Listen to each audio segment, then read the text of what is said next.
Le jeudi, c'est gangbang. C'est ça. Le vendredi, c'est trio. C'est ça. Le samedi, c'est pour les couples. Enfin, vous avez des semaines très occupées.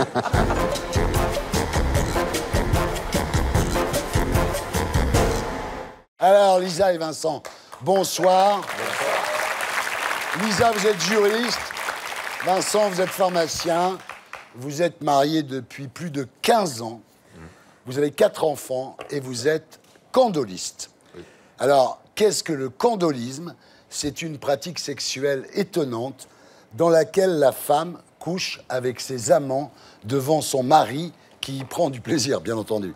Alors, Lisa, vous êtes née en 1973 à Rodez, dans l'Aveyron. Parents petits commerçants.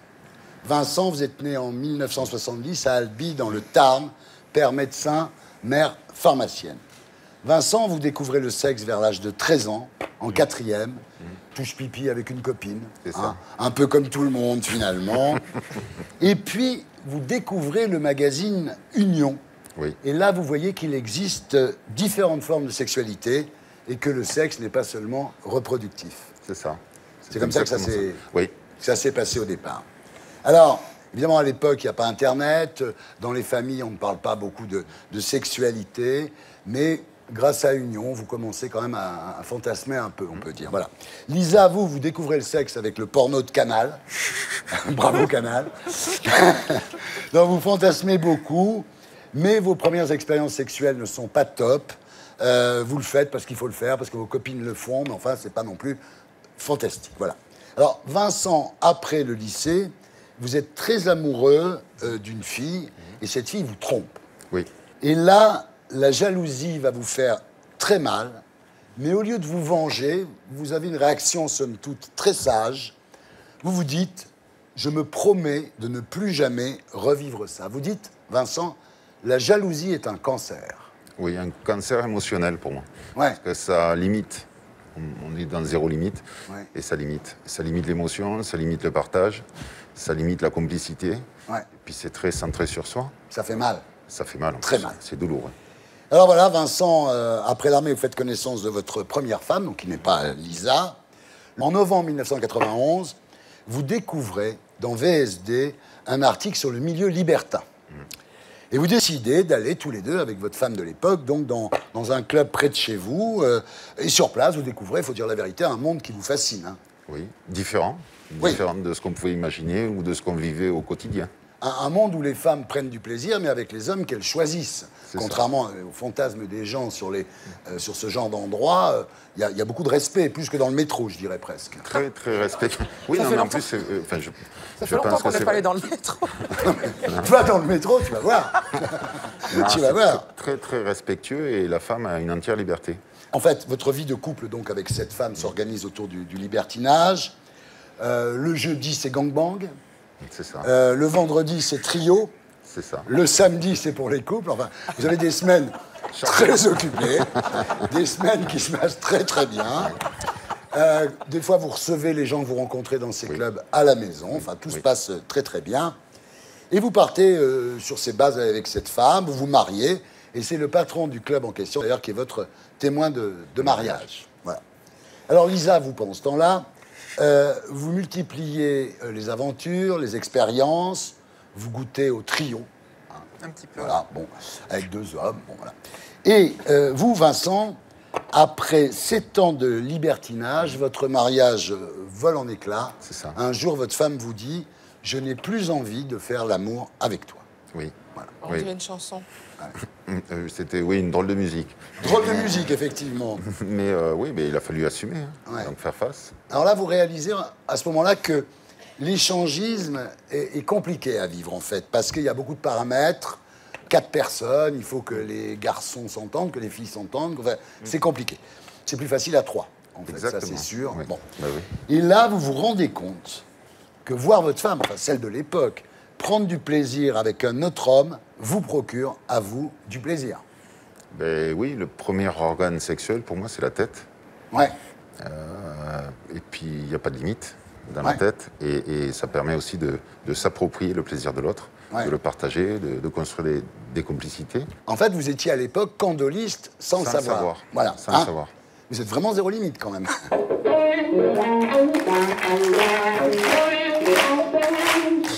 Alors, le terme candoliste, mon ami Cespedes pourrait vous l'expliquer mieux que moi, vient du roi Candole, qui régnait au 8e siècle avant Jésus-Christ.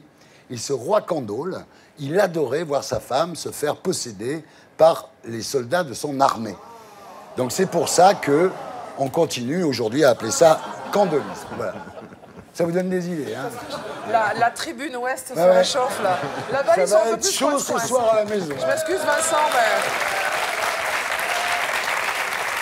Alors, Vincent, peu après votre séparation de cette femme, vous rencontrez Lisa. Vous êtes connu comment? En fait, elle est venue visiter mon appartement. Ah ouais? Voilà, et je lui ai laissé mon appartement, mais je gardais l'adresse, son adresse. Ah ben c'est bon comme voilà. Alors, il y a deux types de candolistes, il faut dire. Il y a le candoliste qui est humilié, qui est soumis, qu'on appelle le cuckold. Oui. Et il y a aussi le candoliste qui pratique, au même titre que l'invité, qu'on appelle le stag. Alors, est-ce que vous êtes un cuckold ou un stag? Je dirais plus stag. Moi, je dirais candoliste tout court.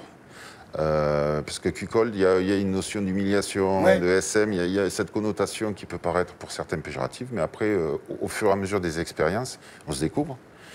Puis les limites, puisqu'on est dans zéro limite, on les connaît pas, on les découvre. Alors, vous, Lisa, à l'époque, vous n'imaginiez pas la vie de votre compagnon. Vous étiez naïve quand même. Hein? Oui, absolument pas. On était amis et j'étais loin d'imaginer. Vous saviez pas ça? Pas du tout. Et un jour, évidemment, Vincent vous propose de sortir dans un club libertin. Et là, c'est pas la révélation hein, pour vous. Disons que j'étais à l'aise, mais ça n'a pas été une révélation. Non, non. Alors les mois suivants, ça s'arrange pas. Vous adhérez pas au truc. Vous dites, imaginez mon homme en train de pénétrer une autre femme. Ça me rend dingue. Ah oui, oui, oui. Donc c'est impossible. Voilà, oui, j'étais particulièrement jalouse et voilà, obsessive. Vous étiez encore jalouse, évidemment. Alors, vous prenez son manque de jalousie à lui pour un manque d'amour envers vous, en fait. Hein, c'est ça au départ. Oui, puisque moi, à l'inverse, je pouvais pas comprendre ce concept, en fait. Et puis un jour, vous découvrez donc le candolisme tous les deux. Lisa, donc vous dansez avec un homme dans un club. Et ce soir-là, vous vous sentez entièrement en connexion avec Vincent, malgré la présence de cet autre homme. Mais disons que la présence de cet homme a justement donné encore plus d'intensité à notre connexion. Et voilà. Et voilà. Vous, pas de jalousie? Non, du plaisir, il y a du bonheur, il y a plus que du sexe. Et surtout, vous avez une sensation de contrôle inouïe. Parce qu'en fait, vous pouvez arrêter le truc quand vous voulez. Donc c'est... Oui, c'est une règle. C'est pas comme... Ah, c'est une règle. Non, il y a une règle, c'est pas de souffrance. Donc si on sent que l'ego... Si je sens que je souffre, il faut que je sois à l'écoute. Je ne refoule pas, j'accueille la souffrance.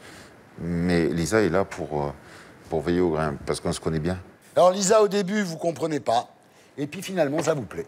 Faut dire les choses, vous découvrez de nouvelles sensations. Ça me plaît. Ouais, non, mais c'est vrai, vous découvrez de nouvelles sensations, de nouveaux plaisirs. Bon, voilà. Au départ, vous pratiquez tous les deux le candolisme en club.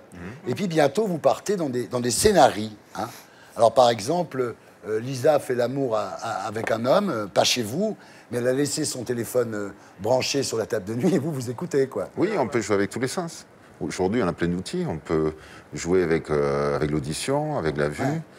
On peut bander les yeux aussi. Enfin, il y a plein de choses à faire. Hein. Oui, oui. Mais disons que quand je suis en contact avec un amant, c'est via des sites souvent.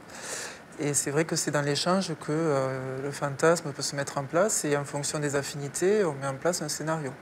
Alors, pour vous, vous dites, Lisa, le plus important chez un amant, c'est sa singularité, en fait. Hein. Oui. C'est-à-dire que, par exemple, il y a un mec, une fois, qui vient chez vous avec une guitare. Vous dites qu'il n'est pas très top pour le sexe.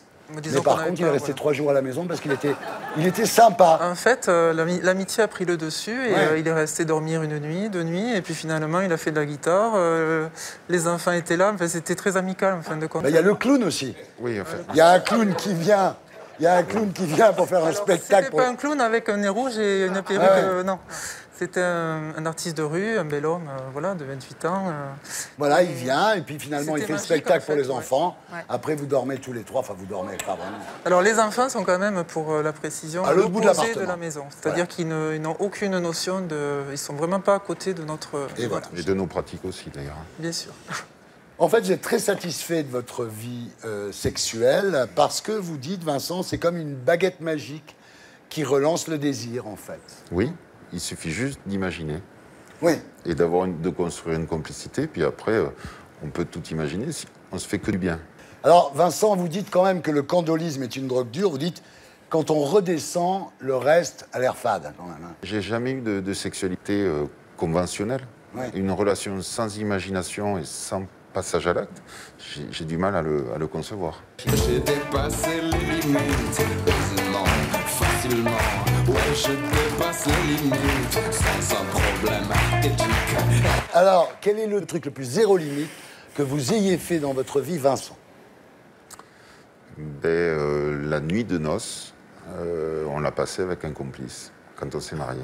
Donc ça peut paraître... Ah ben ça, je dois dire bravo. Là, je dois dire... la nuit de noces, là.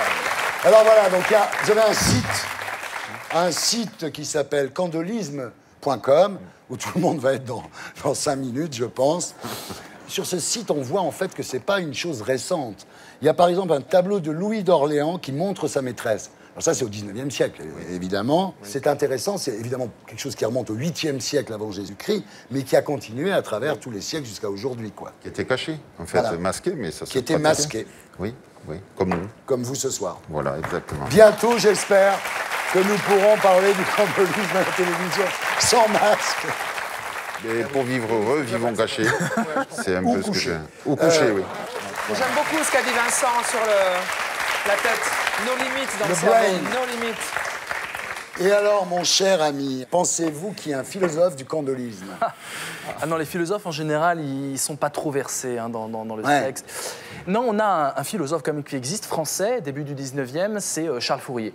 Charles Fourier, le but, c'est d'inventer une société idéale qu'il appelle l'harmonie, où tout le monde pourrait assouvir ses désirs, quels qu'ils soient. Philosophe de la partouze, le plan A3, le plan A4, il décrit hein, les parties fines sous tous ses rapports. Et un philosophe allemand, encore moins attendu sur ce terrain-là, c'est Schopenhauer. Schopenhauer. Oui, le plus pessimiste. C'est un mec qui a une réputation de chiant. Pessimiste. Voilà. Et bien Schopenhauer, dans un petit opuscule qui a été traduit, il raconte comment le ménage à 3, 2 hommes pour une femme, ce serait formidable. D'abord, 2 hommes qui ont des âges différents, un homme qui a un peu plus d'argent que l'autre, qui peut du coup être candoliste, qui peut regarder. Et donc Schopenhauer, la personne la plus acerbe qu'on connaisse dans la philosophie, en fait était un candoliste peut-être insoupçonné. Oui, bravo, merci.